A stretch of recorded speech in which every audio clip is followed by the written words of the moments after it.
El cristiano. Dejo a la maestra en esta oportunidad, Sandra Mois de Aguilar, para que nos comparta la palabra del Señor.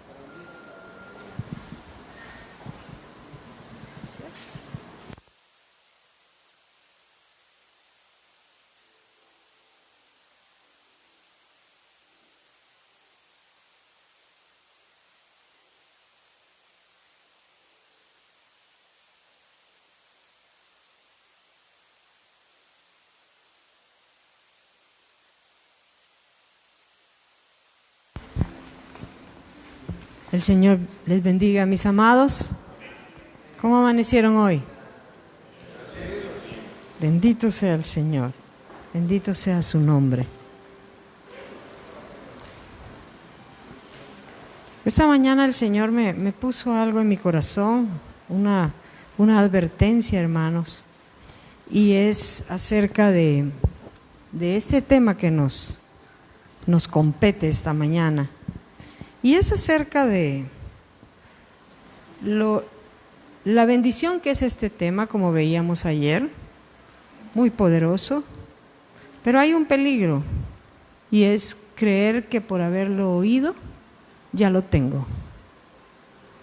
Sumamente peligroso. El Señor urgía eso en mi espíritu.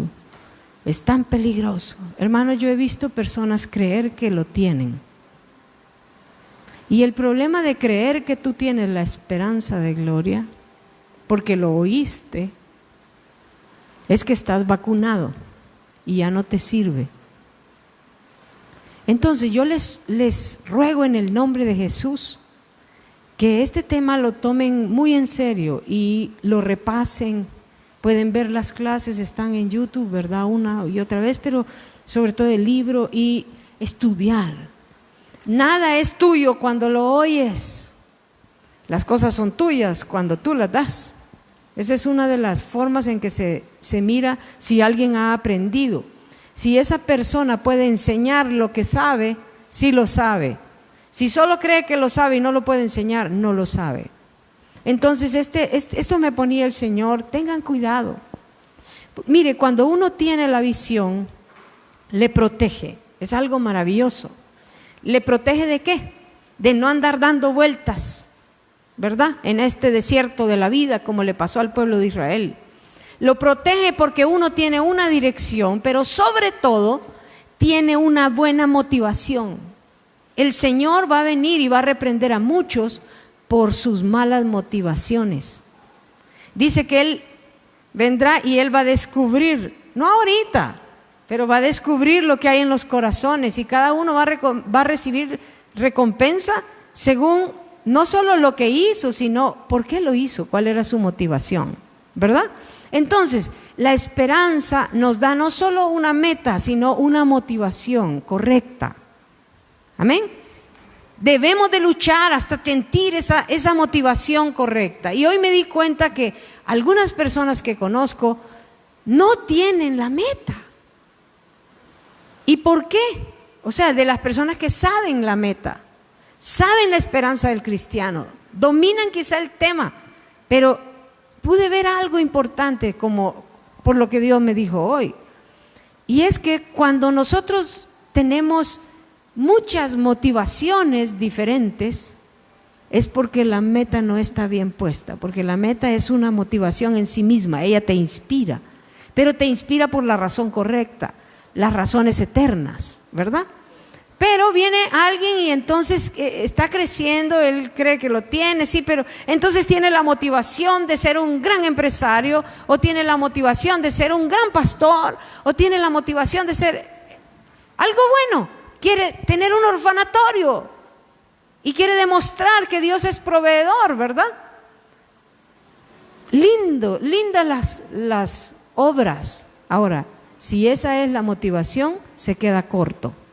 Y esa persona, al querer ser un gran empresario para servir a Dios con su dinero, o al querer ser un pastor para servir a Dios con su ministerio, puede quedar torcido, porque ahí hay muchas cosas que te pueden afectar. La vanagloria de los hombres, la injusticia de la gente que estás cuidando, te puede herir hasta el punto de amargarte. ¿Cuántos pastores hemos conocido amargados, dejaron el ministerio porque la gente nunca agradeció lo que hacían? ¿Se da cuenta? Es peligroso, hermanos, esas motivaciones, aunque sean bien lindas, aunque sean piadosas, son peligrosas. Por eso es que la esperanza es una firme ancla del alma. Porque si tú tienes la esperanza, como veíamos en el tiro al arco, ¿verdad? Si tú tienes la esperanza, hermano, tú sí, puede ser que seas pastor, pero estás siendo pastor para mientras. Pero lo que tú quieres es ser conformado a la imagen del Hijo de Dios y alcanzar la gloria de nuestro Señor Jesucristo, entrar en gloria y escuchar esas palabras que dicen: bien hecho, buen siervo y fiel, ¿verdad? Es diferente. Pero si tú estás haciendo algo porque quieres ser un buen pastor, esa motivación te puede afectar mucho. Y claro, Dios va a ir corrigiendo todas nuestras malas motivaciones. Pero lo que estoy diciendo es que es importante tener la meta. Eso urgía a Dios en mi espíritu. Recíbalo el que lo tiene que recibir. Yo ya lo recibí. Pero es algo importante, hermano. Trabaja por tener la visión. Eso será más importante que cualquier cosa en tu ministerio, en tu hogar, en tu vida. Porque si tienes esa motivación correcta, todo lo que produzcas será oro. Todos vamos a llegar delante del Señor y vamos a llegar con madera, heno, hojarasca, piedras preciosas, plata y oro, ¿verdad? Entonces, ¿qué pasa con la esperanza del cristiano? Si tu único motivo, si te consume el deseo de complacer al Padre, llegando a ser como Jesús, y tu visión no está aquí, ¿qué importa lo que te pase aquí? Si tú lo que quieres es a Cristo. Y veíamos que ayer Pablo decía: todo era basura. Tú lo que quieres es a Cristo. ¿Qué te importa lo que digan de ti? Si lo que quieres es a Cristo. Y si dicen cosas malas de ti, mejor. Un día yo estaba así con esa lucha, ¿verdad? Hace años. Pero es que dicen cosas malas de mí. Y el Espíritu un día llega y me dice: ¿ya te fijaste que en el Sermón del Monte que te aprendiste cuando eras una niña, dice: bienaventurados sois cuando os vituperaren y os persiguieren y dijeren de vosotros todo mal por mi causa, mintiendo? ¿Y qué dice después? Me dijo: gozaos y alegraos, porque vuestra recompensa o galardón es grande en los cielos. Entonces él me dijo: ¿qué es lo que tienes que hacer? Gozarme y alegrarme. ¿Y cómo? Le digo yo, ¿por qué me voy a gozar? Y me dijo: porque mira, hay dos formas de hacer las cosas, la difícil y la fácil. Ajá. ¿Y cuál es la fácil? La difícil es obedecer, trabajar por el Señor, ¿verdad? Es difícil. La fácil, me dijo, es que te digan un montón de cosas feas y te hagan un montón de cosas feas y tú perdones, porque tu galardón es grande en los cielos. Desde ahí cambió mi perspectiva. Entonces ya cuando alguien me ofendía y me hacía: ay, qué bonito, decía yo, ya tengo galardón y me pude gozar. ¿Por qué? Porque primero tenemos que poner nuestro corazón en las cosas de arriba, ¿verdad? Y no en las de la tierra. ¿Me cachan el concepto, hermanos? Espero haber transmitido bien esa carga del Señor. Entonces, tengan mucho cuidado, ¿verdad?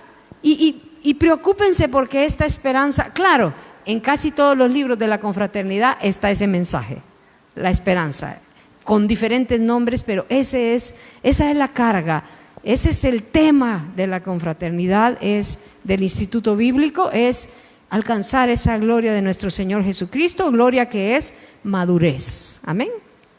Bien, quisiera retomar de ayer y comenzar.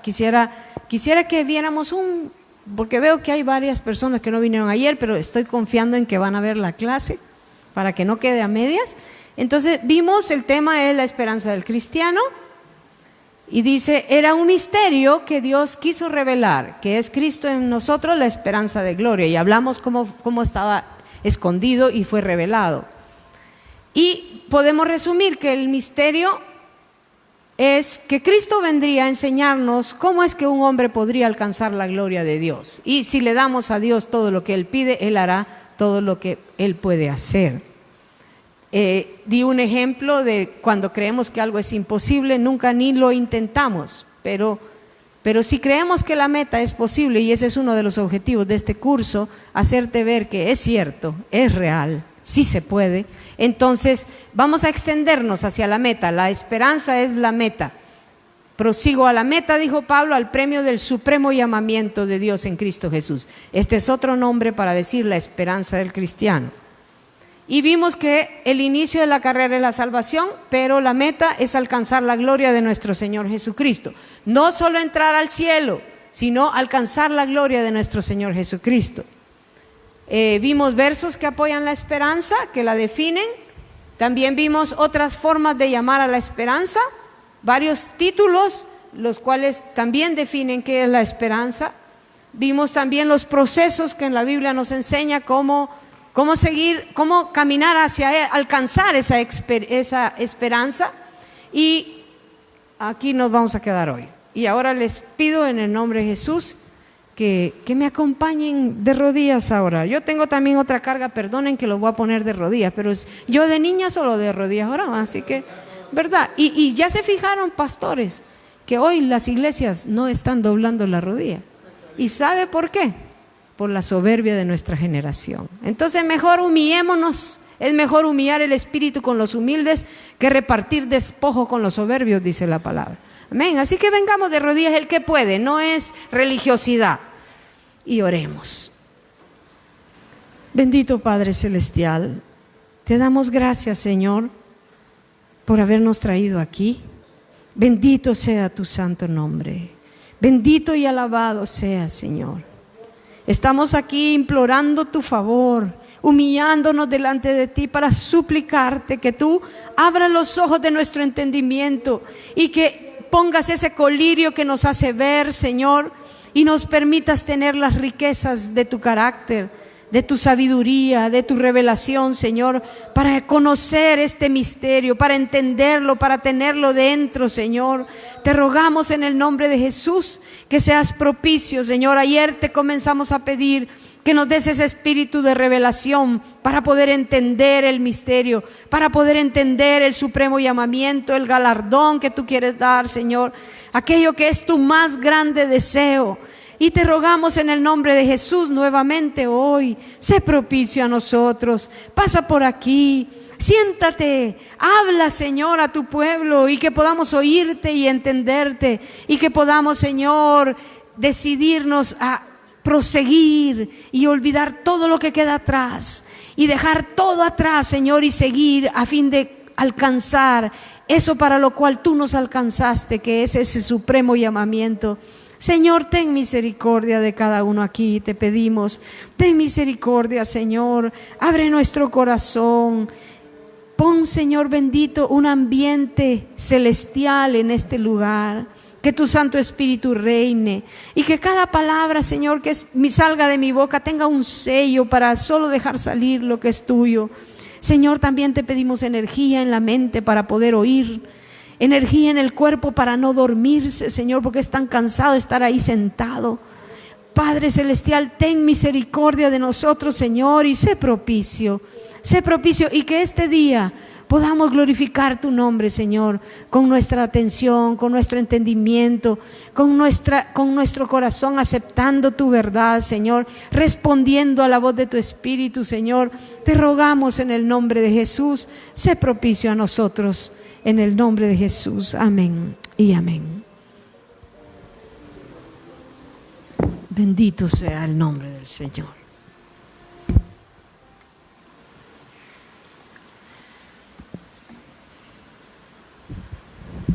Ayer estábamos platicando terminamos con la experiencia del pastor Norman Holmes cuando él era joven, ¿verdad? La vimos, ¿verdad? Sí, la compartimos.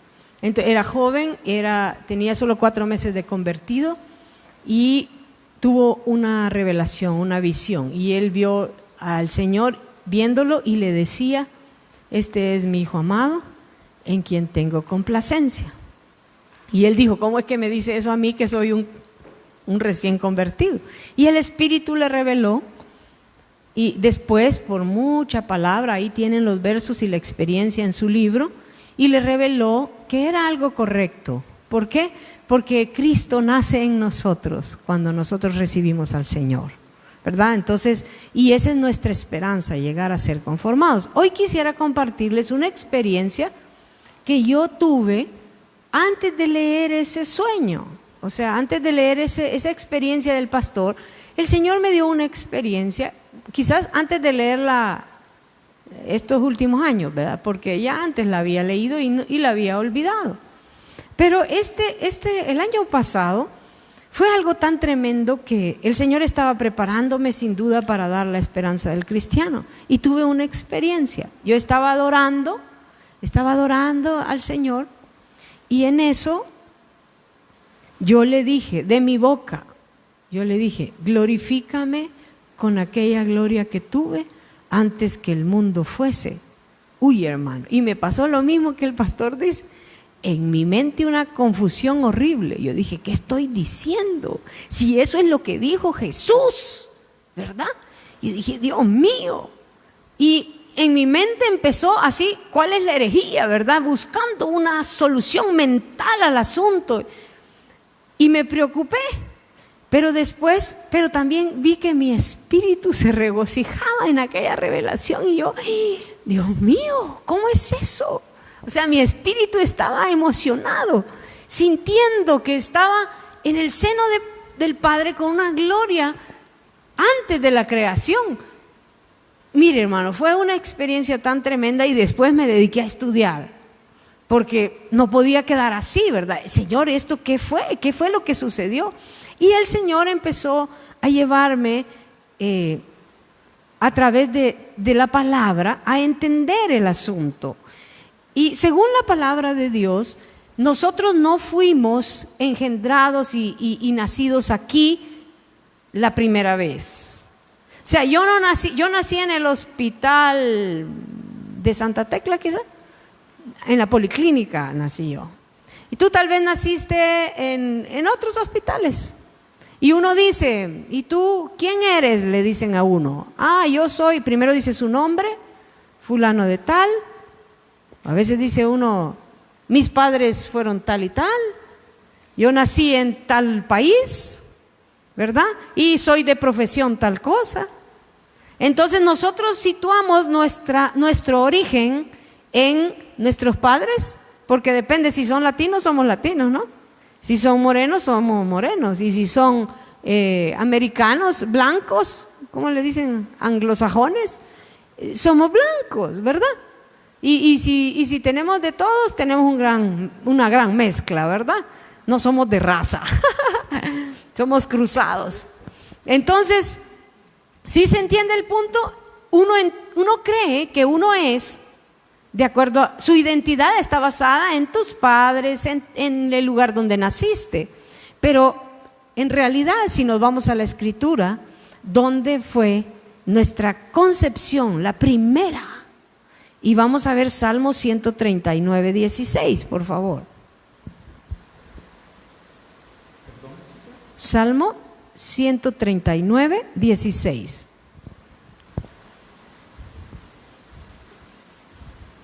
Mi embrión vieron tus ojos, y en tu libro estaban escritas todas aquellas cosas que fueron luego formadas, sin faltar una de ellas. Muchas gracias. A ver, ¿qué fue primero, nuestro diseño o nuestro engendramiento y creación aquí en la tierra?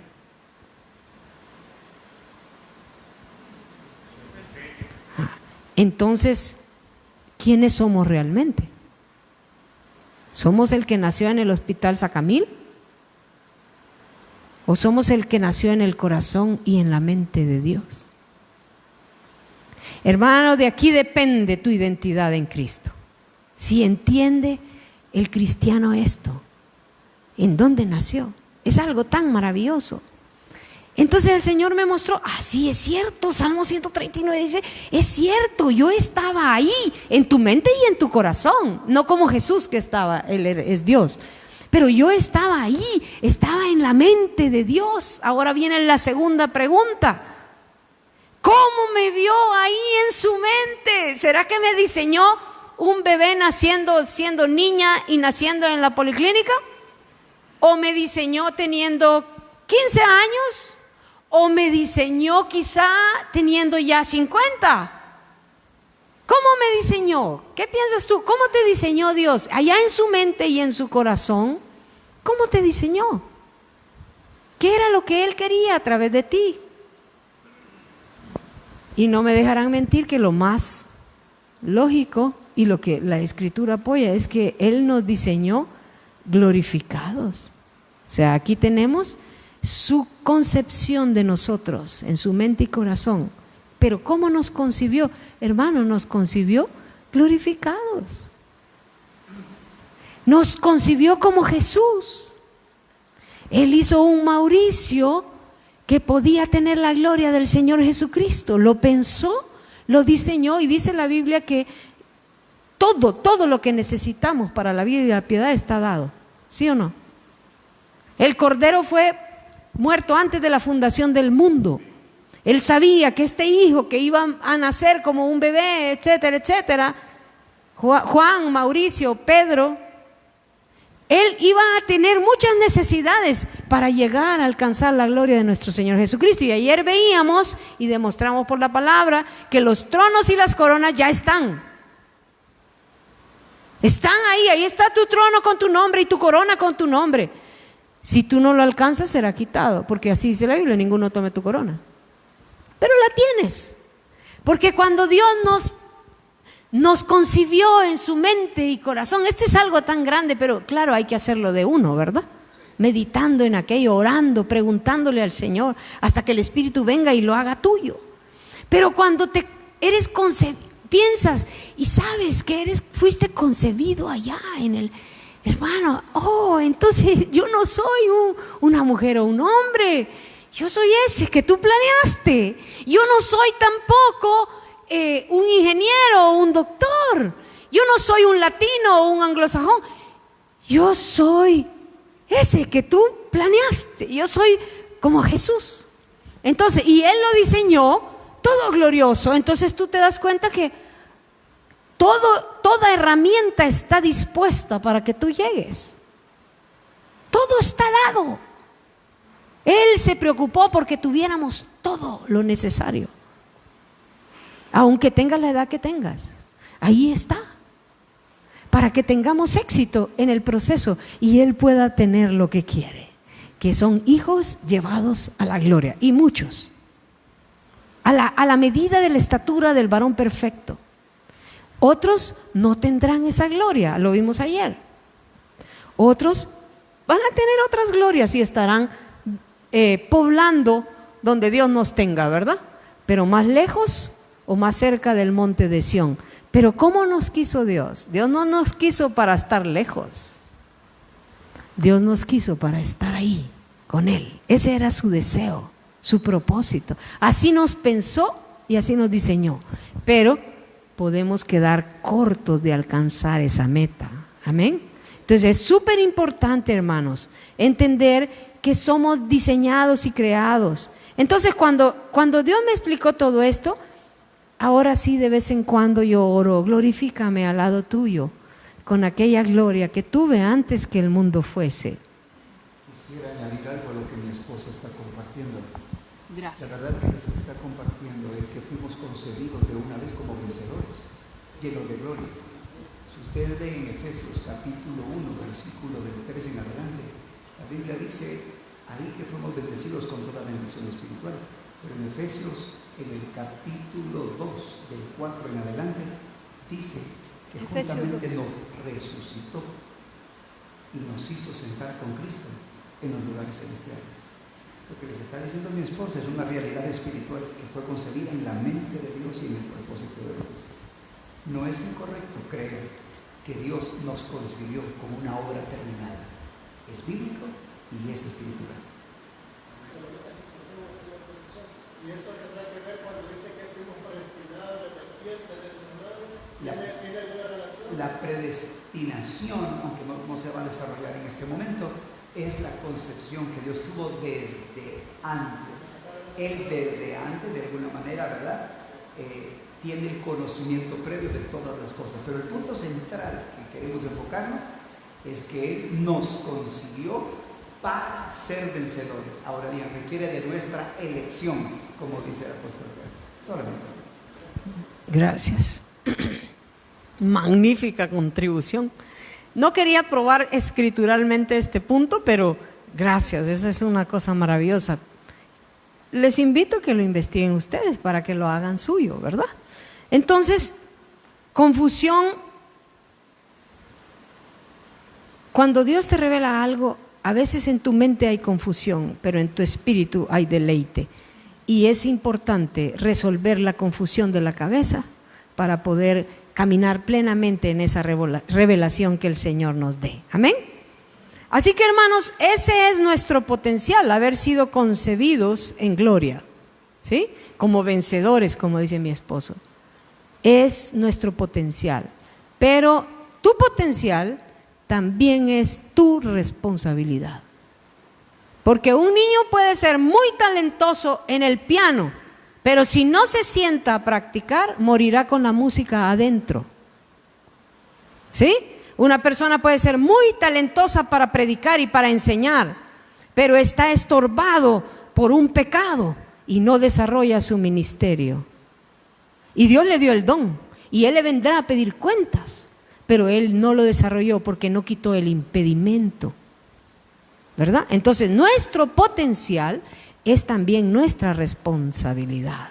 Dios le dio 10 minas y le vino a pedir cuenta, ¿sí? Dio 5 y al otro le dio 1 y él no la puso a trabajar. Tu potencial es tu responsabilidad. Entonces Dios quiere que seamos vencedores y esa es nuestra responsabilidad porque ese es el potencial con que Dios nos creó en su mente y corazón, escribió en su libro y nos proveyó de todo lo necesario a través de Jesucristo nuestro Señor, ¿verdad? Todo lo que podemos alcanzar en Cristo ya sucedió atrás.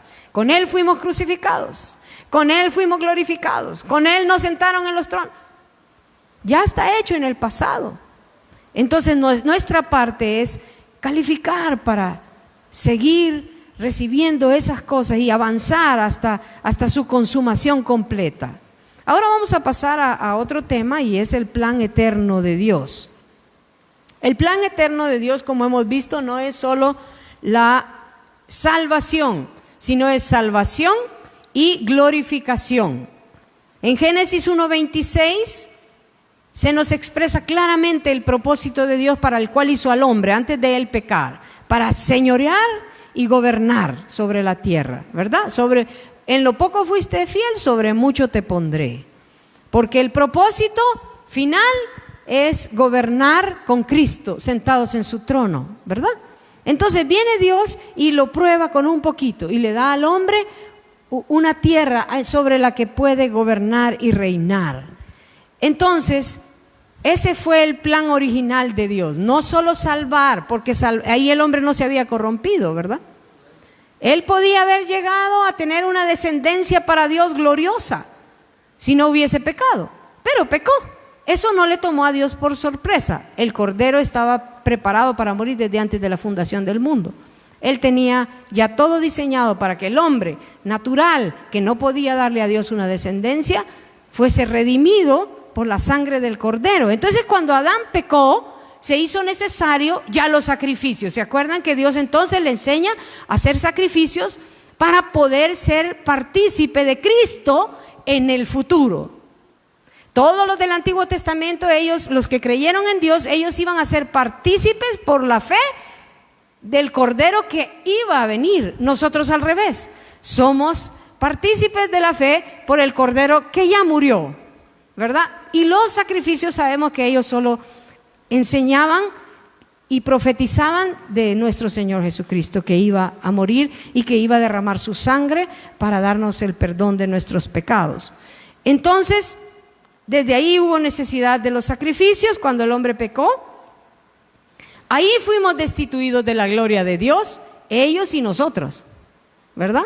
Y entonces Jesucristo viene y le dice a los fariseos: vosotros hijos de vuestro padre el diablo sois. ¿Por qué? Porque los deseos de vuestro padre queréis hacer. ¿A dónde se convirtió el ser humano?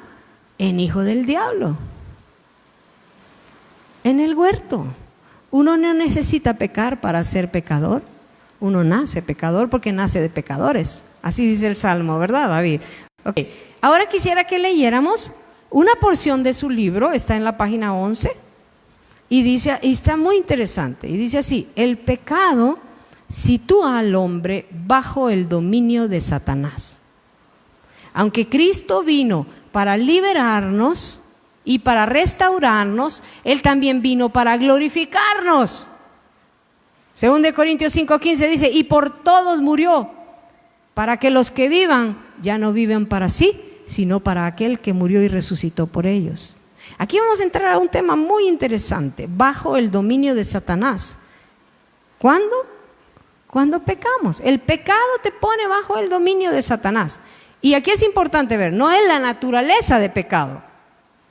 ¿Era adúltero David antes de meterse con Betsabé? No era adúltero de comisión, pero era adúltero de naturaleza, después pecó, ¿verdad? Entonces, sí, entonces él tenía el pecado de naturaleza, pero nunca lo había cometido. Entonces, este pecado de que estamos hablando, que te pone bajo el dominio de Satanás, es sobre todo el pecado que haces, que practicas. El nacido de Dios no practica el pecado, pero aunque tiene naturaleza pecadora, de la cual debe ser redimido también. Entonces, dice, el pecado sitúa al hombre bajo el dominio de Satanás. Yo diría aquí, no puedes señorear si estás sujeto al enemigo, ¿sí o no? ¿Y señoreas o te señorean? ¿Verdad? ¿Cómo vas a señorear sobre el diablo y sobre el mundo y la carne, que es lo que debemos de hacer, si tú estás sujeto a él? El pecado es bien importante, hermanos. Dice, el pecado sitúa al hombre bajo el dominio de Satanás y hará que el pecador sea espiritualmente parte de la familia del diablo. ¿Cómo era Adán? ¿Perfecto? ¿Glorioso? ¿Cómo se convirtió en hijo de Satanás? Por el pecado. ¿Pecó? ¿Sí o no? Y entonces, ¿por qué estamos diciendo nosotros que un hijo de Dios no se puede convertir en diablo? Esa doctrina no es correcta. Porque si ya se convirtió, de hecho Satanás era excelente, perfecto, y se convirtió. Y aquí tenemos la clave, es el pecado. El pecado, ¿verdad? Te pone bajo el dominio de Satanás. Entonces dice, y hará que el pecador sea espiritualmente parte de la familia del diablo. El no entender bien esta verdad todavía hace que muchos hoy crean falsamente que son parte de la familia de Dios. Y Santiago con un gran celo les dice, no se engañen, hermanos, el que hace justicia es justo. Ya había entrado ese problema en la iglesia, pero hoy ha venido a ser una cosecha terrible. Entonces, cree la gente que por haber dicho, Señor, yo me arrepiento de mis pecados y llorar y orar, ya él es un hijo de Dios y empieza a ir a la iglesia, deja algunas cositas, no todas, pero deja algunas cosas, y entonces él cree que es un hijo de Dios porque ya va siempre a la iglesia, tal vez ya sirve, y está totalmente engañado. Eso es bien peligroso. ¿Sabes por qué? Porque si tú sabes que estás en el mundo y eres un impío, estás frío y sabes que te vas a ir al infierno. Pero si tú estás en la iglesia creyendo que eres un hijo de Dios y estás frío, estás engañado. ¿Y qué vas a hacer? ¿Verdad? Entonces, es bien peligroso. Muchas falsas religiones y sectas declaran que todos ellos son hijos de Dios porque Dios fue originalmente el creador y padre de la raza humana. No oí decir, Dios nos hizo, es nuestro Padre. Él es nuestro creador, hermano. Somos criaturas de Dios, pero no es nuestro Padre si no nacemos de nuevo por el Espíritu de nuestro Señor Jesucristo. Entonces no es cierto que todos somos hijos de Dios, somos criaturas de Dios. Sin embargo, dice, a menos que reconozcan las consecuencias del pecado y se vuelvan a Dios por medio de la salvación de Jesucristo, la palabra del Señor sobre ellos sigue siendo, vosotros sois de vuestro padre el diablo. Literalmente de su libro, ¿verdad? Entonces, Es bien interesante esto, hermanos. Es muy interesante. Y quisiera tomar un poquito de tiempo para profundizar un poco más.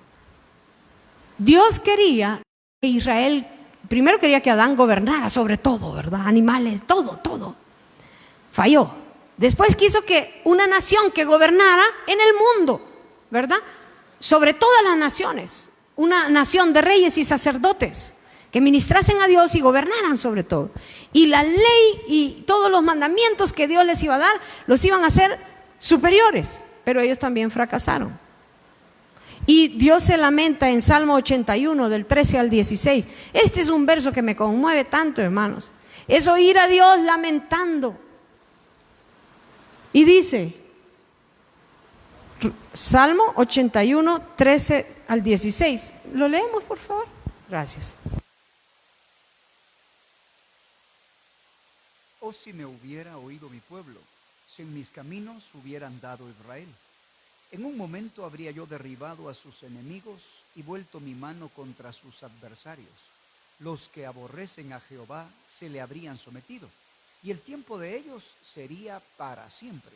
Les sustentaría Dios con lo mejor del trigo, y con miel de la peña les saciaría. Gracias. ¿Cuál es el lamento? Pongamos el 13, por favor. Ay, si me hubiera oído mi pueblo, si en mis caminos hubieran andado, yo habría hecho todo lo que yo quería con ellos. Serían la nación líder, llevando a todas las naciones a la gloria de Dios. Era un plan glorioso, pero no lo quisieron. Entonces Él elige a la iglesia para llevar a cabo ese plan, y que la iglesia fuese reyes y sacerdotes gobernando en cada lugar, ya no en una nación, en todo lugar. Y cada primogénito levantarse y ser un sacerdote y un rey que gobierna en justicia y en santidad. ¿Qué podría hacer si hizo eso con Cristo en una nación? ¿Qué podría hacer con muchos en muchas naciones? Ese era el plan. Y la iglesia también ha fracasado. Pero aquí viene lo bonito, y lo vamos a ver más adelante. La iglesia va a tener éxito. A final, en los tiempos del fin, la iglesia madura hasta llegar a conquistar, a tener el reino y el sacerdocio. Dichosos estos muchachos que están en el, ¿verdad? Porque hacia ahí vamos, hermanos. La iglesia se va a levantar gloriosa. Ahí va a haber gente como Jesús, y no uno o dos, muchos. Esa es la congregación de los primogénitos. Eso lo vamos a ver en la iglesia de los tiempos de fin, y ahí está en su libro bastante también explicado. Entonces, hermanos, es importante, súper importante, oír su voz y obedecer y andar en sus caminos, y dejar de estar nosotros pensando que es más rico estar en el pecado. Lo único que nos impide ser como Cristo es la concupiscencia que hemos abrazado. Pero 2 años se requieren para que una persona deje toda esa inmundicia. Hermanos, las obras de arrepentimiento son antes de llegar a los pies de Jesús. Y la levadura se sacaba en los primeros 7 días, ¿sí o no? Y eso habla de la salvación del cristiano. La Pascua es la salvación, ¿sí? ¿Estamos ubicados? Sí. Y que había un preparativo para la Pascua, ¿verdad? Ese preparativo es el arrepentimiento según Juan. Y ya lo vamos a ver un poquito más a fondo. Entonces, el pecado debe salir de nuestras vidas desde que recibimos a Jesús. Y la levadura debe salir en los primeros 7 días. Que Dios nos dé entendimiento, hermanos, y poder llevar a los recién convertidos así, a un carácter piadoso. Y que puedan iniciar su ministerio ya con un carácter como el de Cristo, un carácter piadoso. Ese es el desafío de los maestros de justicia, que Dios va a hacer brillar, dice, como estrellas a perpetua eternidad. Tenemos que tener los procesos, tenemos que tener la forma, la sabiduría, la revelación, la inteligencia. Y eso estás haciendo tú aquí, preparándote, no importa la edad que tengas. Eso es lo que Dios quiere. Entonces se van a levantar otros, y ya entre un montón de santos poderosos, Dios va a hacer llenar la tierra de su gloria. Y después viene la prueba. Amén. Pero lo que me encanta es que esta congregación de primogénitos que se va a levantar, ¿sabe qué Dios va a decir? A esto ya no les hace nada. Así. Y los pone sobre Satanás. Y cuando Satanás se los quiere comer, los quiere matar, como ha hecho con todos los santos en toda la historia, los mártires, y los ángeles están indignados de que tantos mártires en el Apocalipsis y dicen: justo eres que le has dado a beber sangre. ¡Y qué tremendo ese celo de los ángeles! Entonces, pero en esto va a decir: no, esto no lo vas a tocar. Y cuando el diablo quiere alzarse contra ellos, se los lleva y los lleva en el rapto a esa congregación de primogénitos. Tremendo. Es algo maravilloso, hermanos. Nos debe hacer saltar de la cama cada mañana para orar, interceder y meterse a la palabra y estudiar, aguantar ese sueño que se aguanta cuando uno está estudiando, ¿verdad? Pero ese es porque lo deja muy noche el estudio. Bien, entonces quisiera que veamos un poquito, un paréntesis, eso no está en el libro, sobre los frutos del arrepentimiento que se necesita tener para iniciar la restauración de un ser humano. Lucas 3, por favor, y vamos a leer hasta el verso 14, pero lo voy a ir leyendo yo porque vamos a ir pausando. Te voy a ir diciendo el verso, hijo, porque no son todos los versos. 3:3 lo tenemos. Ok. Primero vamos a ver del 3 al 6. Dice así. Y de esta lectura quiero que entendamos un poco sobre el arrepentimiento que se necesita tener antes de la salvación, porque Juan el Bautista fue enviado para preparar el camino del Señor, para que cuando Él viniera la gente pudiera ser salva, ¿sí? Y entonces vamos a analizar ese punto. Dice: y Él fue por toda la región contigua al Jordán. Mi versión es RB60, este es RBA. Y Él fue por toda la región contigua al Jordán, predicando el bautismo del arrepentimiento para perdón de pecados, como está escrito en el libro de las palabras del profeta Isaías, que dice: voz del que clama en el desierto, preparad el camino del Señor. Entonces, aquí quiero que empecemos a ver algo. ¿Qué era lo que iba a preparar el camino en los corazones de las personas para que Jesús viniera?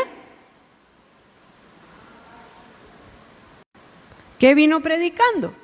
Como está escrito en el libro 3, por favor. Poneme. Gracias. Y él vino, Juan el Bautista, por toda la tierra alrededor del Jordán. ¿Qué vino predicando? Y él está citando a Isaías, ¿verdad? De ahí dice: para la remisión de pecados, como está escrito en el libro de las palabras del profeta Isaías, que dice: voz del que clama en el desierto, aparejad el camino del Señor, haced derechas sus sendas. Entonces, preparación para que Cristo viniera y la gente pudiera ser salva fue Juan el Bautista, y él tuvo el ministerio del arrepentimiento, ¿verdad? ¿Qué es lo que prepara a una persona para ser salva y nacer de nuevo? No para engañarse creyendo que ya recibió al Señor Jesús y que ya es un hijo de Dios. Lo que le prepara es un buen arrepentimiento. ¿Sí? Entonces, una pregunta: ¿para qué es el bautismo del arrepentimiento que venía predicando Juan? Es lo que estamos explicando. Ajá. ¿Alguien que me lo diga, por favor? ¿Para qué es el bautismo del arrepentimiento? Para perdón de pecados, dice ahí. ¿Qué sucedería si uno no preparara su camino con arrepentimiento? Atrévanse, dígame, ¿qué pasaría si uno no prepara su camino con arrepentimiento? Y peor aún, no había perdón. ¿Cómo es que le decimos a la gente que con solo decir algo y una oración? Hermano, si Él vino y fue más grandes del Antiguo Testamento, dijo Jesús que era el más grande. Y vino para prepararle el camino al Señor. O sea que si no hubiese preparado, no hubieran estado, nadie se hubiera salvado. No podían experimentar el perdón. Y eso sucede siempre. Entonces dice, mire lo que produce el arrepentimiento. Dice, voz del que clama en el desierto, preparad el camino del Señor, enderezad sus sendas. ¿Cómo se prepara el camino? Enderezar. ¿Y que no es por gracia, pues? ¿Cómo es que antes de ser salvo yo voy a enderezarme? Si yo me voy a enderezar si recibo a Cristo y Él me ayuda. Pero ¿y si no, cómo? Hermano, vamos a Génesis. ¿Qué le dijo Dios a Caín? El pecado está a la puerta, con todo tú te enseñorearás de él. El dominio sobre el pecado lo tiene el hombre desde el principio. Y el arrepentimiento comienza cuando empezamos a dejar el pecado y enderezamos nuestras sendas. Salmo 50, 23 dice, el que ordenare su camino, le mostraré la salvación de Jehová. ¿Qué es primero? Ahí no tenían a Cristo. Ordenar el camino. Hay gracia desde el principio. Desde que pecamos hay gracia para dejar de pecar. Y para llegar a Cristo y de verdad experimentar el nuevo nacimiento, la persona debe de hacer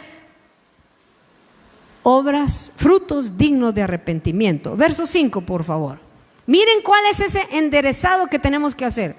Todo valle se llenará y se bajará todo monte y collado. Ahí está hablando de todas nuestras debilidades y todas nuestras soberbias, el valle y el monte. Todo debe quedar parejito. Dice, los caminos torcidos serán enderezados. Antes de recibir a Cristo, hermanos. Y los caminos ásperos allanados. 6. ¿Qué pasará si se prepara así las personas? Y verá toda carne la salvación de Dios. Verían al Mesías, verían al Cordero, ¿verdad? ¡Qué emoción! Si me arrepiento, si dejo de hacer estas sinvergüenzadas que hago, si dejo de decir mentiras, si dejo de estafar, si dejo de robar y invoco el nombre del Señor, al que ordenare su camino le mostraré la salvación de Jehová. Si hacían caso al ministerio de arrepentimiento de Juan el Bautista, iban a creer en Jesús. Si no hacían caso, no. Y aquellos que no hicieron caso, Jesús les dice, vino Juan, que ni comía ni bebía, y no le creyeron. Y ahora viene el Hijo del Hombre que come y bebe, y dicen que tengo demonio. ¿Por qué no creyeron? Porque no realizaron el bautismo del arrepentimiento para enderezar sus sendas. Hermanos, tenemos que predicar arrepentimiento, no solo salvación. El arrepentimiento en sí mismo produce la salvación, porque aquel que se arrepiente, Dios le muestra el camino. Amén. No prediquemos evangelistas, no prediquemos solo salvación. No, hay que predicar arrepentimiento. Juan nos da el ejemplo. Él hizo convertir una nación a los pies de Cristo. Y Cristo pudo venir a nacer y a hacer su obra como el Salvador. Muchos creyeron en Él. Lucas 3:11, sigamos. Entonces, la preparación consiste en dejar de pecar, ¿verdad? Las obras de la carne. Pleitos, celos, iras, contiendas, disensiones, herejías, ¿verdad? ¿Se acuerdan cuando Pablo predicaba? ¿Qué hacían? Quemaban los libros. Se arrepentían. Entonces, arrepentíos y convertíos para que sean borrados vuestros pecados. Amén. Yo sé que ustedes saben la palabra, hermano. No me voy a detener a ver cada verso. Ponga ahí una frase y de ahí lo busquen en la concordancia, ¿verdad? pero la palabra demuestra. Entonces, nuestra preparación es dejar el pecado. 11, leamos aquí. Y respondiendo les dijo, hablando siempre Juan el Bautista, porque llegaron a preguntarle, ¿y ahora qué vamos a hacer nosotros para arrepentirnos? Tal vez en su mente estaba que ellos no eran adoradores de Baal o de saber de qué, ¿verdad? ¿Y nosotros qué hacemos? Y respondiendo Juan les dijo, el que tiene 2 túnicas, dé al que no tiene. El que tiene que comer, haga lo mismo. Vinieron también unos publicanos para ser bautizados y le dijeron, maestro, ¿qué haremos? Él les dijo, no exijáis más de lo que os está ordenado. También le preguntaron unos soldados diciendo, ¿y vosotros? ¿Y nosotros? ¿Qué haremos? Y les dijo, no hagáis extorsión a nadie, ni calumniéis y contentaos con vuestro salario. ¿Cuándo tenían que hacer esto? ¿Cuando Cristo viniera? Antes. Esto es arrepentimiento. El fruto digno de arrepentimiento quiere decir que una persona ha dejado de dar frutos malos, está dando frutos buenos por la voluntad y la gracia que Dios nos concedió en el Edén cuando caímos, y se arrepiente de hacer eso malo y entonces le empieza a pedir a Dios que quiere ser su hijo. Entonces es engendrado.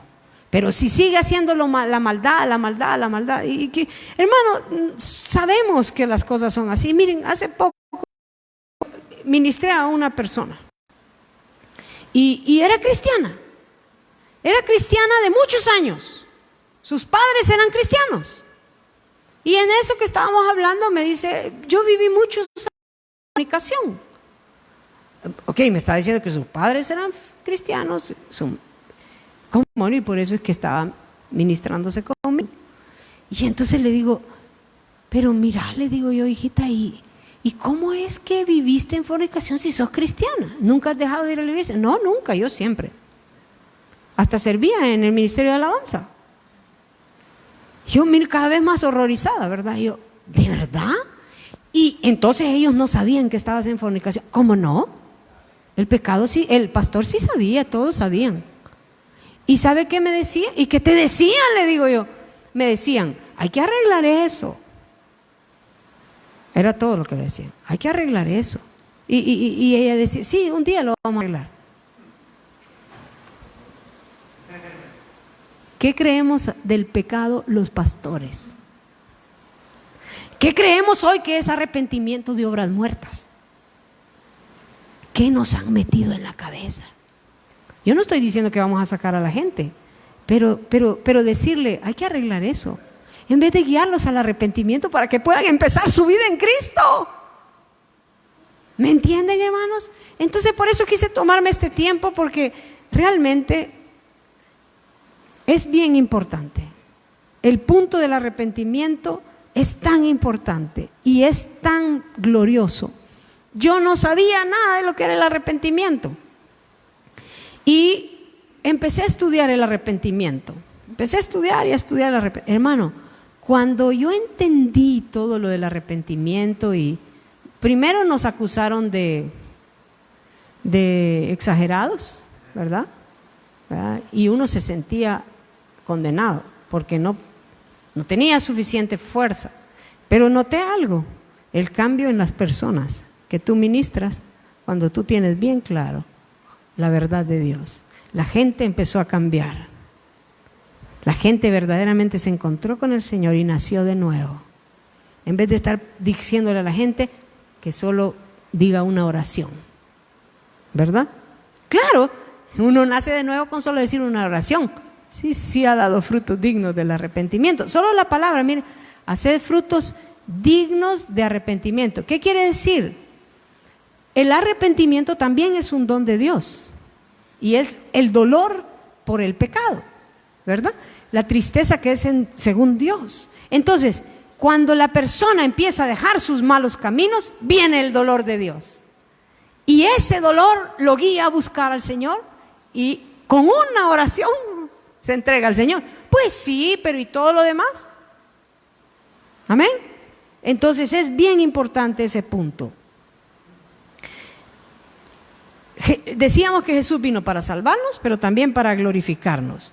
Mientras somos inmaduros y no hemos entrado en gloria, eso lo vemos en el libro de Cristianismo Verdadero, el tema se llama Entrar en Gloria, ¿verdad? Del pastor Paul Caram. Muy bonito, pero mientras somos inmaduros, tenemos la esperanza de ser transformados. Y eso es importante, tener la esperanza. Porque si tenemos la esperanza, vamos a pagar el precio, vamos a proseguir, vamos a dejarlo todo. Si no tenemos la esperanza, no. Primera de Juan 3:1, por favor. Esta es nuestra esperanza. Mirad cuál amor nos ha dado el Padre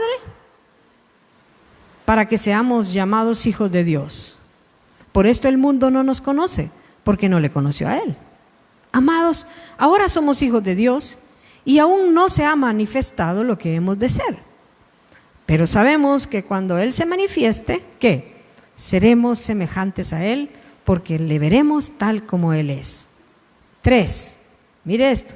Y todo aquel que tiene esta esperanza en Él, se purifica a sí mismo, así como Él es puro. ¡Qué tremendo! ¿Qué pasa si tienes la esperanza? ¿Te purificas de una cosita o de dos? No. Así como Él es puro, tú vas a tener la fuerza para ser purificado, para pasar esos hornos de aflicción. Amén. Ahora, cuando hablamos de ser conformados a la imagen del Señor Jesús, sale el contra. Y el contra es que nos dicen que somos soberbios, que queremos demasiado, que Cristo es Dios y que entonces ¿qué es lo que nosotros estamos poniéndonos para la par de Dios? La verdad es que lo dice la Biblia, ¿verdad? No lo dice uno. Sin embargo, hermanos, hay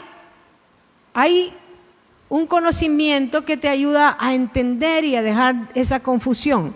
Y es que Cristo siempre es preeminente entre todos los hermanos glorificados. Él es Dios. Y en el libro vas a encontrar varias razones. La primera es que Él es hijo desde la concepción. Pero nosotros no somos concebidos ni nacemos siendo hijos de Dios aquí en la tierra, ¿verdad que no? Nosotros nacemos siendo hijos de nuestros padres, concebidos en pecado. Nosotros necesitamos nacer de nuevo para ser hechos hijos de Dios, pero Él nació siendo el Hijo de Dios engendrado por el Espíritu, ¿verdad?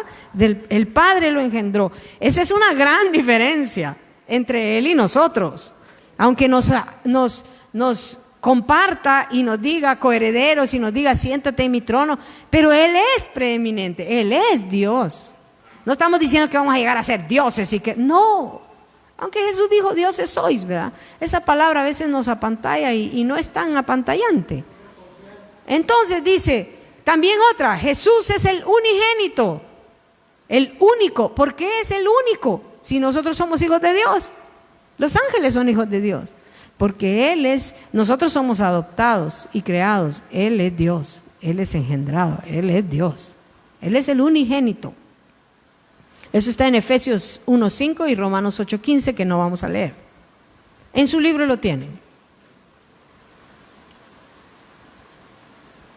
De nosotros dice, mas a todos los que le recibieron, Juan 1:12, a los que creen en su nombre, les dio potestad de ser hechos hijos de Dios. Ser hechos. Nosotros fuimos hechos, Él no. Él es el Hijo de Dios. Jesús nunca pecó, ¿y nosotros? ¿Qué diferencia? Él es preeminente. ¿Otro? Él es el primogénito entre muchos hermanos, el primero. Amén. Es Dios y el que hizo al hombre. Y nosotros somos hombres que pueden participar de la naturaleza de Dios. Y eso nos mantiene humildes. Amén. Entonces, no creamos eso de que a la imagen de Dios y ya nos vamos a poner en un lugar que no nos corresponde. Jesucristo siempre será preeminente. Ahora, también está en el capítulo 3 de su libro, ¿cuándo se cumplirá la esperanza? ¿Cuándo se va a cumplir esa esperanza? Esa esperanza tiene un cumplimiento condicional y futuro. Las cosas en el reino de Dios empiezan y siguen. Nuestra salvación inició cuando recibimos al Señor Jesús y sigue. Dice que hay que cuidar nuestra salvación, ¿verdad? Con temor y temblor. y edificarnos en esa salvación. Entonces las cosas son instantáneas y progresivas. Tú siembras un palito de naranja y ese día lo siembras, ese día él ya está por nacer, ¿verdad? Un día brota, nace, ¿verdad? ¿Cuándo vivió el árbol? Desde que lo sembraste, en realidad, y siguió y sigue viviendo. Así son las cosas en el reino de Dios también. Entonces, esta esperanza tiene un cumplimiento desde ya, desde antes, desde ya y en futuro. ¿Sí? Dios tiene su parte en esta esperanza y nosotros también tenemos una parte, porque Él entregó al hombre el libre albedrío y ayer veíamos que Él decidió pelear con las armas que Él decidió. Y Él puso todo parejo, ¿verdad? Entonces este proceso inicia en la mente de Dios, luego sigue cuando nacemos de nuevo y por toda nuestra vida. Dice la Biblia que la senda del justo es como la luz de la aurora que va en aumento hasta que su día es perfecto. Sigue toda nuestra vida y tiene un cumplimiento parcial cuando morimos. Parcial, ahí no llegamos. Cuando morimos y vemos al Señor Jesús, somos transformados a su imagen y semejanza, pero sin cuerpo glorificado. ¿Ya? Entonces después, en la segunda venida del Señor, Él dará un cuerpo a cada uno de los vencedores, dará su cuerpo. Cuando recibimos el cuerpo glorificado, aún después de la resurrección, ¿verdad? Porque después del milenio también hay otra resurrección. Cuando recibimos nuestro cuerpo completamente glorificado, a la medida que alcanzamos, porque la medida ya vamos a ver que se alcanza aquí en la tierra, entonces somos resucitados y recibimos un cuerpo transformado. Ahí digamos que se completó la esperanza. Entonces no es solo llegar al cielo. ¿Se acuerdan que en Apocalipsis dice que las almas de los degollados le dicen hasta cuándo? ¿Verdad? Entonces quiere decir que todavía no se ha completado cuando morimos, sino cuando ya Dios nos dé nuestros cuerpos glorificados, entonces seremos completamente semejantes a Él. Entonces por eso dice que tiene un cumplimiento condicional, porque depende de si tú das tu parte, y también futuro. Ahí vamos a resucitar también con nuestros cuerpos al 30, 60 o 100 por uno, como dice, de gloria, ¿verdad? Como las estrellas, el sol, la luna. Ok. Aquí hay un tema súper interesante, hermana, pero súper emocionante. Y dice, algunos cristianos entrarán en un cumplimiento mayor antes de la segunda venida. Claro, aquí hay que estudiar mucho, pero es tan interesante. Dice Romanos 8, 19. De aquí vamos a sacar 3 verdades tremendas. Y lo que va a suceder, hermanos, es algo de lo que les he hablado, es que en la iglesia de los tiempos del fin está profetizada una gloria mucho mayor que la que se ha dado en la iglesia antes. Y esto es antes de la segunda venida. Por favor, del 18 al 25. Vamos a leer Romanos 8, 19, del 19 al 25, perdón. Porque el anhelo ardiente de la creación es el aguardar la manifestación de los hijos de Dios. Porque la creación fue sujetada a vanidad no por su propia voluntad, sino por causa del que la sujetó en esperanza. Porque también la creación misma será libertada de la esclavitud de corrupción a la libertad gloriosa de los hijos de Dios. Porque sabemos que toda la creación gime a una y a una está con dolores de parto hasta ahora. Y no solo ella, sino que también nosotros mismos, que tenemos las primicias del Espíritu, nosotros también gemimos dentro de nosotros mismos esperando la adopción, la redención de nuestro cuerpo. Porque en esperanza fuimos salvos, pero la esperanza que se ve no es esperanza. Porque lo que alguno ve, ¿a qué esperar? Gracias. Aleluya. Aquí vimos entonces, vamos al 19 por favor. Vimos entonces, miren, ¿qué es lo que espera la creación? ¿Qué es lo que espera? Porque el continuo anhelar de las criaturas, ¿qué espera? ¿Podemos decirlo duro? Eso es lo que espera. ¿Qué es eso? Es lo que les dije, que se levanten este cuerpo de creyentes que han alcanzado la madurez y han entrado en gloria aquí en la tierra. O sea, han entrado en la gloria de Jesús. ¿Ustedes saben qué es la gloria? Un día estudié qué era la gloria y descubrí que gloria es luz. Gloria es luz. La gloria del sol es la luz del sol. Pero la luz tiene energía, la luz es vida. Por eso dice, yo soy el camino, la verdad y la vida. Si usted piensa en ese tema es muy interesante, pero la cosa es que la luz, ¿cuánta luz nosotros irradiamos? Dice que la luz que Jesús irradiaba, claro, los que pueden verlo, ¿verdad? Porque hay quienes no pueden verlo. La luz que Jesús irradiaba era de kilómetros. Y cuando aquellos quisieron liberar a los endemoniados, la gloria de Pablo, ¿cómo era? Grande, ¿verdad? Y aquellos le dijeron, en el nombre de Jesús a quien Pablo predica, ¿verdad? Y los demonios saltaron sobre ellos y los golpearon, los hicieron huir, ¿verdad? ¿Cómo era la gloria? Para los demonios es fácil ver, para nosotros no. Este parece el gran siervo de Dios. ¿Y la gloria? Los demonios ven bien quién tiene gloria y quién no. Y la gloria es la autoridad. Entonces, por eso les digo, cuando este cuerpo de creyentes alcance esa gloria y sea madurado y sea probado, entonces esa es la manifestación de los hijos de Dios. Y ahí lo tienen en su libro, este tema más ampliado. Y entonces va a suceder algo. La creación, que fue sujetada a la vanidad, no por su propia voluntad, sino por causa del que la sujetó en esperanza, 21. Porque ella también, la creación, será libertada de la esclavitud de corrupción a la libertad gloriosa de los hijos de Dios. Este cuerpo de creyentes va a hacer que miren lo que dice, será libertada, va a liberar de la esclavitud de la corrupción. ¿Se imaginan qué tremendo? A la libertad gloriosa de los hijos de Dios. Va a ser un mover tremendo, hermanos, y la gente va a ser redimida y va a ser algo muy glorioso. Por eso dice la Biblia que toda la tierra será llena de su gloria.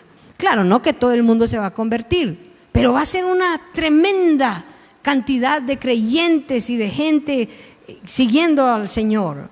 Y dice, porque sabemos que toda la creación gime a una, y a una está con dolores de parto. ¿Saben ustedes que un estudio que se hizo de los movimientos telúricos de la Tierra y se puso en gráfica de todos los años? La gráfica es igualita a los dolores de parto de una mujer antes de dar a luz. La Tierra misma está con dolores de parto, queriendo parir a los hijos de Dios, los hijos maduros, porque ellos traerán libertad. Así como Elías oraba y los santos de Dios, ¿verdad? El sol, la luna, la tierra que produjese o no produjese, ellos tendrán también dominio.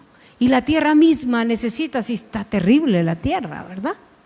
Entonces la tierra espera. Yo me gozo en ver que Dios vaya a demostrar, miren lo que yo podía hacer. Y ellos lo hacen y después viene el fin. Para todos los malos, ¿verdad? La cosecha de los malos, todo eso, ¿verdad?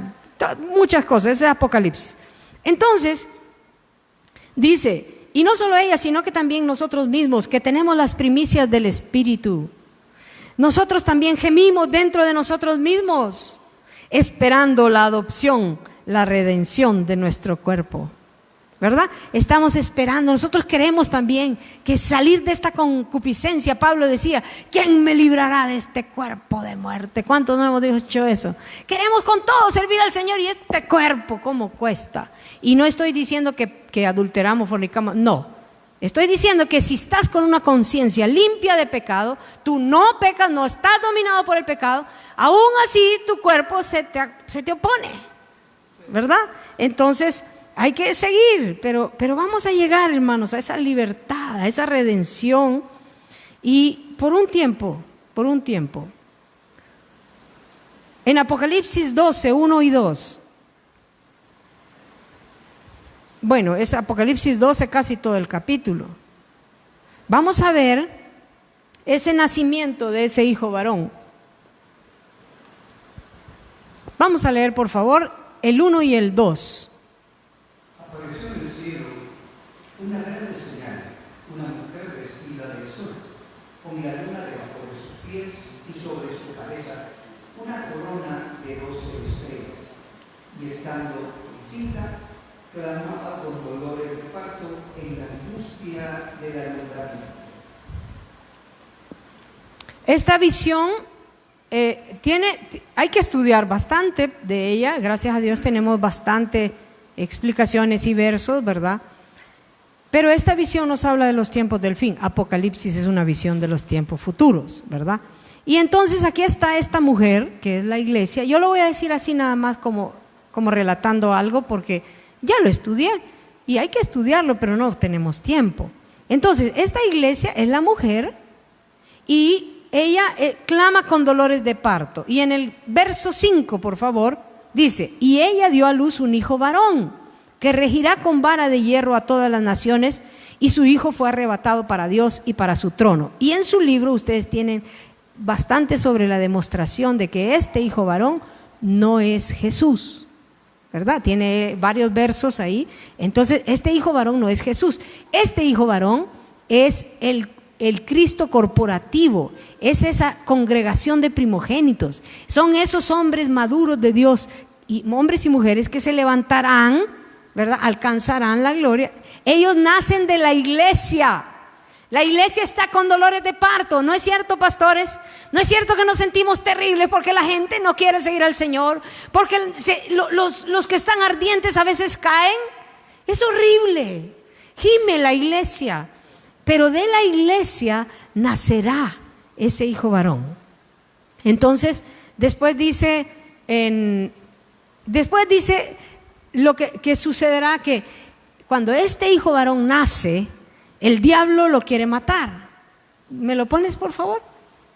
Ahí está, ¿verdad? Y ella parió un hijo, el cual había de regir todas las naciones con vara de hierro, y su hijo fue arrebatado para Dios y su trono.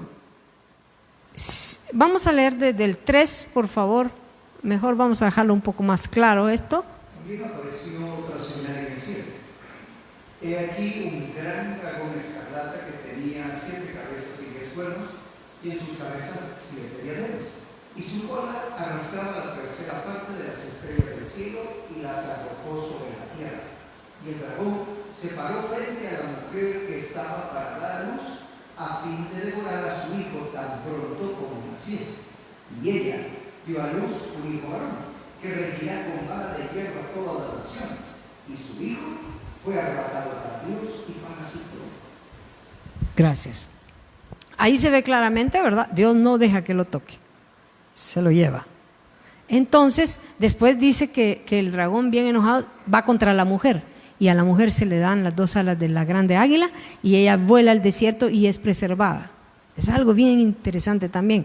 Y después dice que bravo el dragón, se va a hacer guerra contra los otros de la simiente de la mujer. Ahí tenemos las 3, una tríada bien interesante. Y creo que tenemos un gráfico con la con las tríadas, y primero Dios vamos a poder alcanzar a verlo. Entonces, hermanos, esto es lo que está preparando Dios y lo que ha esperado. Dice que el labrador espera la cosecha, ¿verdad? Esto es lo que el Padre ha esperado, Él lo quiere y nosotros lo podemos hacer porque Él da toda la gracia para hacerlo. Entonces vimos que el hijo varón no es Jesús, como algunos creen. Y tres son las pruebas, las similitudes que hace entre el hijo varón y Jesucristo. La primera está en Apocalipsis 3:21, lo voy a decir rápido. Están sentados en el trono de Dios. Jesús está sentado y Él sentará en ese trono. O sea, el hijo varón y Jesús, ambos se sentarán en el trono de Dios. Regirán con vara de hierro todas las naciones. Eso está en Salmo 2:7 y Apocalipsis 2:25. Y ambos también fueron elevados sobre el poder de Satanás. Eso lo vamos a leer, Efesios 1:20. Jesús fue elevado sobre el poder de Satanás y también el Hijo varón será elevado, porque aquí lo vimos en Apocalipsis 12, que dice, y su Hijo fue arrebatado para Dios y para su trono. No lo dejó al diablo tocarlo, ¿verdad? Ok, así como no dejó tocar a Moisés y no dejó tocar a Jesús cuando nacieron. Este Hijo varón nace, se levanta y es llevado. Por eso es una cosa rápida lo que va a hacer. Bueno, rápido para Dios, ¿verdad? Un poquito y no me veréis y ya lleva 2000 años, pero es un tiempo así. Entonces, por favor, Efesios 1:20. ¿Será que lo vemos después, hermanito? Porque sí, tengo 5 minutos ahorita. La forma pero en Cristo resucitándole de los muertos y sentándole a su diestra en los lugares celestiales. Hasta el 21, por favor. Sobre todo principado y autoridad y poder y señorío, y sobre todo nombre que se nombra, no solo en este siglo, sino también en el venidero. Mire, resucitándole de los muertos y sentándole a su diestra. Jesús, ¿verdad? Sobre todo principado, autoridad, poder y señorío, y sobre todo nombre que se nombra. Dios lo pone claramente a Jesucristo arriba de todo, y también al Hijo varón lo pone sobre Satanás, ¿verdad? No lo puede vencer. Y quisiera terminar, hermanos, con una carga que yo tengo por la iglesia, y es que a ambos, al Hijo varón y a Jesús, el diablo trata de matarlo, y también a Moisés. ¿Y cómo lo hace? Matando a un montón de niños, montón de niños. Eso es lo que estamos viendo hoy. Pero yo no quiero decir acerca del aborto, no es esa mi carga. Es más terrible. Es por ver morir los niños de Cristo, los príncipes de Dios. Y aquí me puso el Señor esa indignación, segunda de Crónicas 22:11. Porque dice, la historia esta es que Josabet, la tía de Josías, era la que lo cuidaba, y dice que cuando Atalías sube al trono, empieza a matar a todos los niños, todos los hijos del rey, todos los príncipes, y los mata a todos, excepto a Joás, perdón, es Joás, no es Josías. A Joás él lo rescata, y como ella era la mujer del sacerdote Joiada, ella se lo lleva al templo, y ahí lo tienen escondido por 7 años mientras el niño crece. Cuando leí esa historia, el Señor me dijo, cuida a mis príncipes, rescátalos de la muerte. Entonces esa es mi carga por los niños, hijos de cristianos. Son príncipes de Dios, pero están matándolos. Y se van al mundo en la adolescencia, se van al mundo en la adultez. Los matan. El diablo los devora y los mata. Es triste, eso es muy triste, hermanos. Pero fue un celo que Dios me dio. Levántate como Josabet, agárralos y escóndelos. Y de ahí nació una escuela que el Señor me concedió fundar, la escuela de pequeños reyes y sacerdotes, para esconderlos en el templo y que sean ministros de Dios, reyes para Dios, sacerdotes para Dios. Porque los están matando, hermanos. Esa debería ser una carga tremenda. Salvemos a los príncipes. Y mire otra que me dio cólera. Es que es una ira santa. Primera de Reyes 23. Este Ben-Hadad quería venir y conquistar Israel. Y dice, este rey dice, mira lo que me han dicho este hombre, lo que me manda a decir. Porque le dijo, mira, dame todo lo que tienes. Y el otro le dice, sí, está bien, el rey conquistado, si no me equivoco era Acab. Está bien, te voy a dar todo lo que me dices. Y al día siguiente le manda a decir, no, ya no quiero solo todo eso, ahora quiero, mire, y le dice esto. Así ha dicho Ben-Hadad, tu plata y tu oro son míos, y tus mujeres y tus niños hermosos son míos. Mire, cuando leí tus niños hermosos son míos, no, era como gritar, no son tuyos. Y aquí, en esta historia, Dios salva a la nación, aunque Acab no se lo merecía. Entonces, hermanos, Les dejo esa carga. Salvemos. Salvemos. El pastor Bailey decía que una carga que tenía era salvar a los salvos. Porque la gente que está salva, que ha creído en Jesús, pocos perseveran. Estos niños habían nacido reyes, pero los mataron a todos. Y aquí los quería llevar cautivos para ser los esclavos de ellos. Así está el diablo obrando en nuestras iglesias. Así que en el nombre de Jesús, Dios nos dé ese celo, ¿verdad?, para rescatarlos. El Señor bendiga su palabra en sus corazones. Vamos a salir a nuestro receso. Vamos a tomar tiempo, hermanos, para ir al receso y luego regresamos.